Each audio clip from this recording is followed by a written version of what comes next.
Mga kasayan, Rusi Passion SC125. Full wave na ba o half wave pa lang? Ito kasayan nakaraan, ito yung binidyo natin. Motorstar Easy Ride 125. Ang Motorstar Easy Ride 125 ay full wave na. Ito kayong kasayan ng che-checkin natin kung full wave na ba. Pupunta lang tayo sa stator.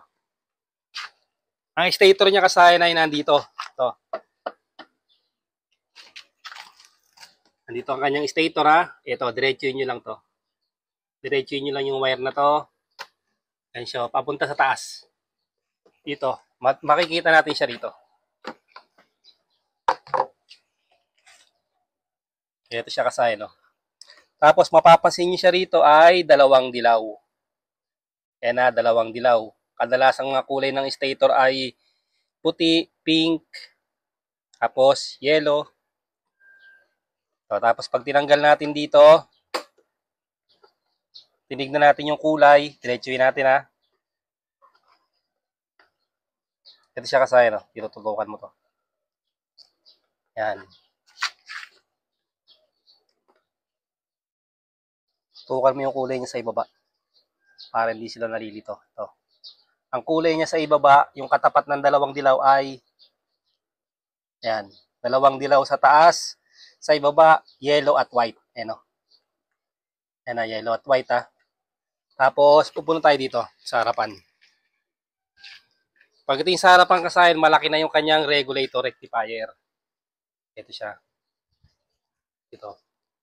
Para makawa na ng gusto. Malaki na. Pang full wave na yung regulator rectifier niya. Yan siya kasayan na. Pang full wave na yung kanyang regulator rectifier. Ganito na yung kanyang regulator rectifier. Tapos, dalawang yellow kasayan. Ibig sabihin, pag ganong dalawang yellow kasayan, kahit huwag nating i-test, automatic, full wave na ang full wave na ang Rusi Passion 125.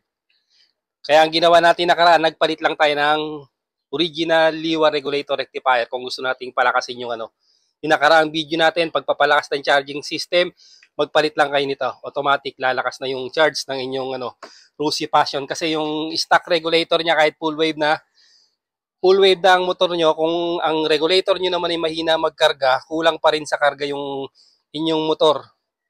Lalo't mag-a-add kayo ng mga ilaw, malolobat pa rin kayo. Kaya pag nakukulangan kayo sa karga, magpalit lang kayo nito para sa mas mabilis din na response ng inyong starter. Kasi pag nagpalit kayo nito, pag full wave at nagpalit kayo ng malakas na charger, mas mabilis ang inyong starter gumana. At alam naman natin na yung mga scooter, mahirap silang i-kick, kailangan pa siyang i-center stand. Kaya pag naka electric starter, automatic tayo, hassle free. Hanggang dito na lang mga kasayan. Salamat sa palunod.